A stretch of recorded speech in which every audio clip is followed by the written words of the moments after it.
Well, hey all. March 5th, 2024, Super Tuesday. Woke up, Instagram was down, Facebook was down, the internet was awash with theories on what's going on.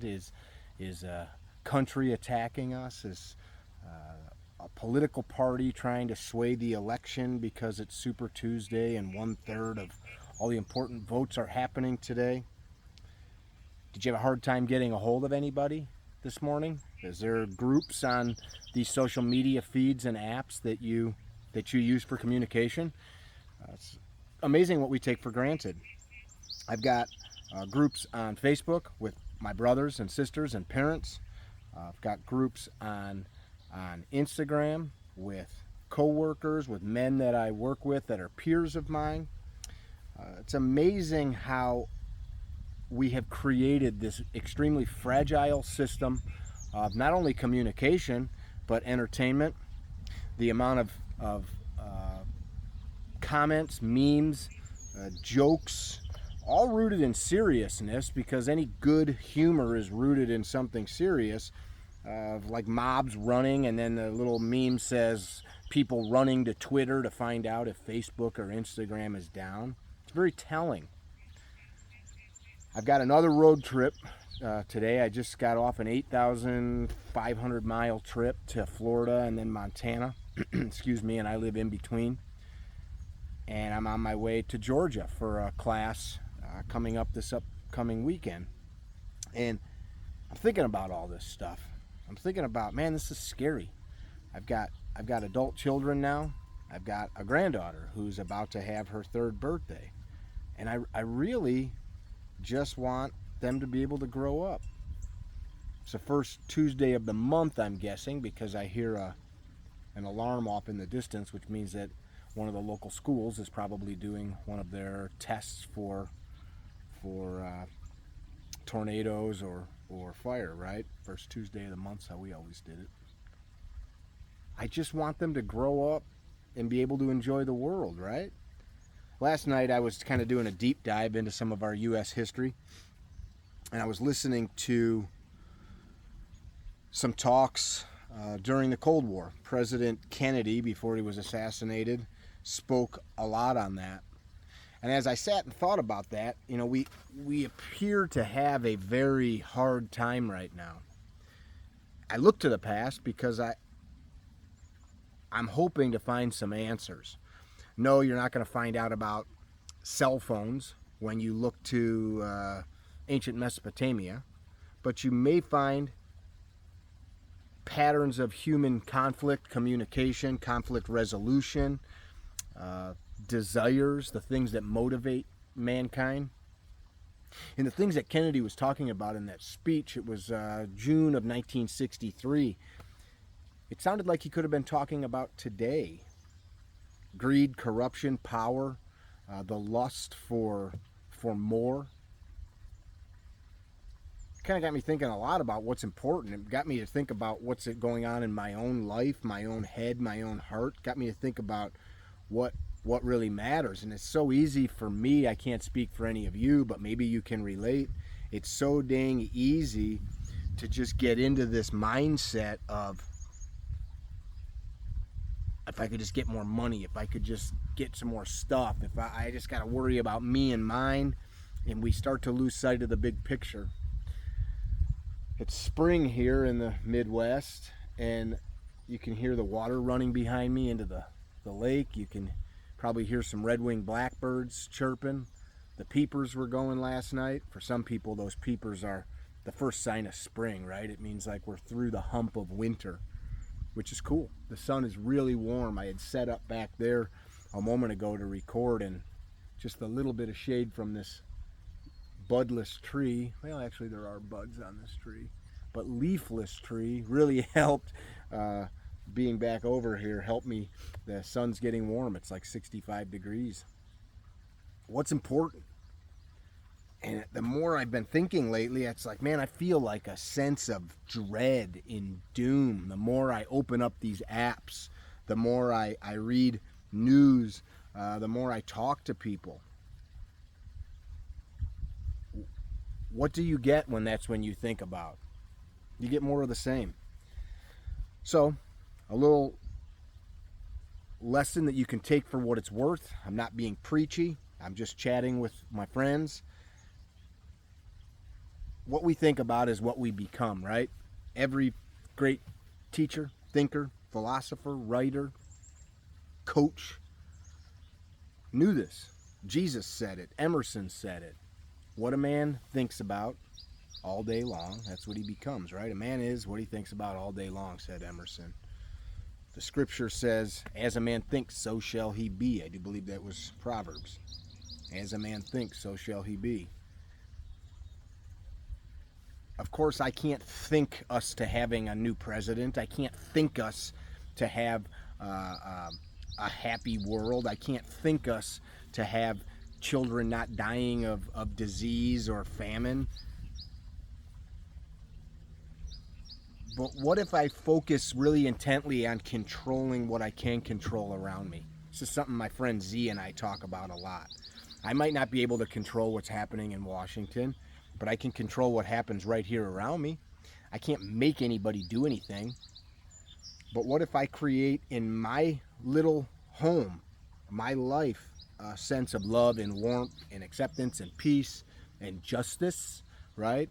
We're not going to accept people robbing and stealing from us. We're not going to accept people committing felonies and being let back out in the street. If I don't allow that stuff here, yet I fill my heart with love and peace, that expands, right? If I throw something into that pond, that ripple expands.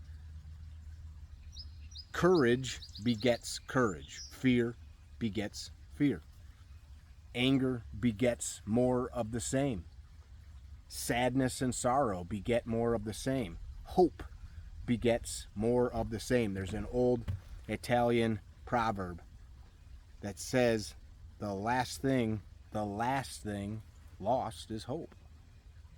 And if you think about that, look at the writings of Viktor Frankl. Viktor was a medical doctor that was taken captive by the Nazis into the concentration camps, and he pretty much watched everybody he loved die.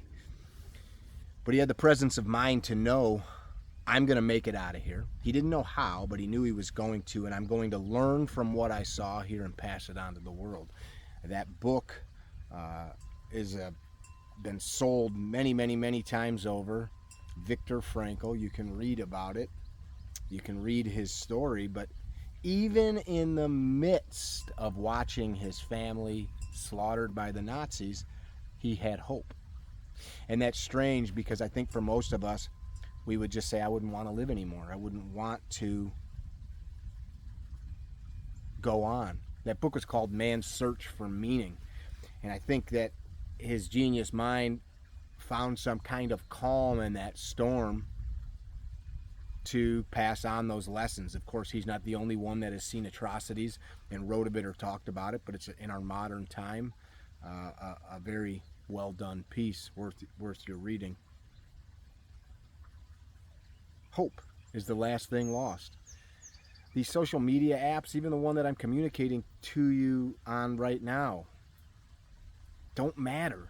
They matter in the sense that they connect us, which is beautiful. I have made friends and deep, meaningful connections in my life because of these apps. My friend Z Durham, I only know Z, who I consider to be a dear brother, because of social media. And I could name 20 other people or more that I only know because of these apps.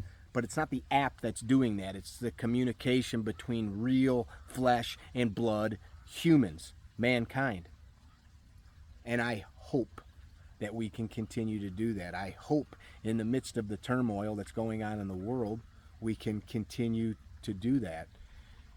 It certainly and surely, pardon me, weighs heavy upon me. I know the last, it seems like weeks now, it's been like a shadow lurking. All that's going on in the world between Gaza and China and the horrific things that our governments around the world are perpetuating. and the violence in our streets and the violence in our schools and the lies being told by elected officials and the lies being told by corporations and the lies being told by people. I can't control those people. I can control me. I can control the sphere around me. And I don't mean control it like hold on to it and make it a certain way with force. I mean living in a manner that rubs off on others around me. And in doing so, when I'm weak, when that mantle of darkness that we see around the world is wearing down on us and it's not easy to sleep and it's not easy to find that hope, the other people around us, your brothers, your sisters, your co-workers, what you have done before rubbed off on them, and then they can be strong for you. They can help you regain that hope.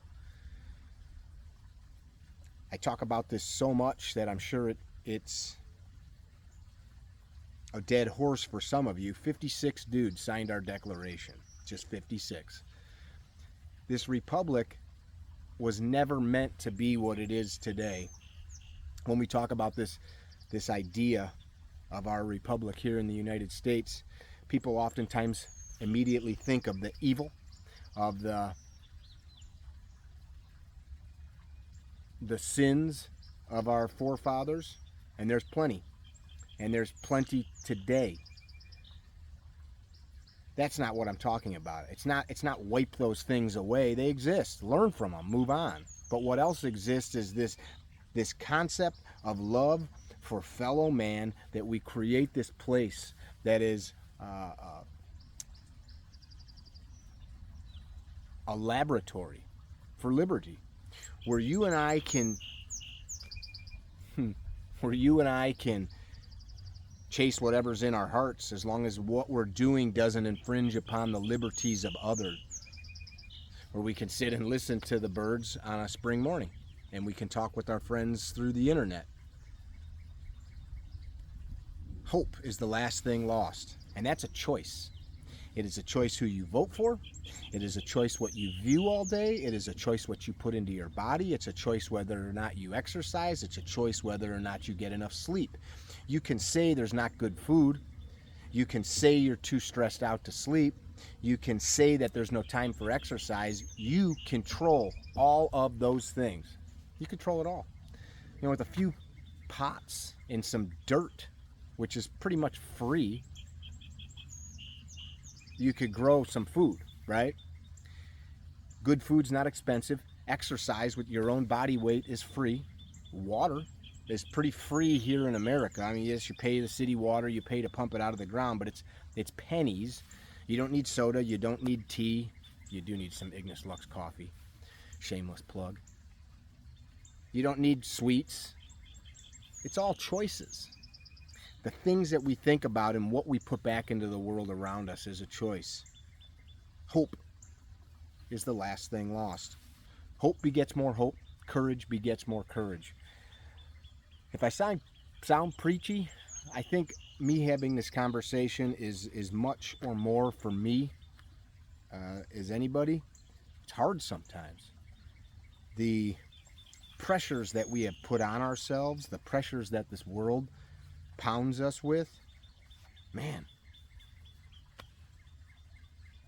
they can be heavy. We appreciate you. Mickey behind the camera, Drew often behind the editing desk and cameras. Be well. Don't be dickheads. Tell somebody you love them. Hope to see you in class. CarryTrainer.com. Next up, Georgia. We got Tennessee. We got a New York class coming. We got a New Jersey class coming. We got a Washington State class coming. Got a few other gigs in there in Ohio and Pennsylvania, I think. Be well. Don't be dickheads. Tell somebody you love them. Have hope.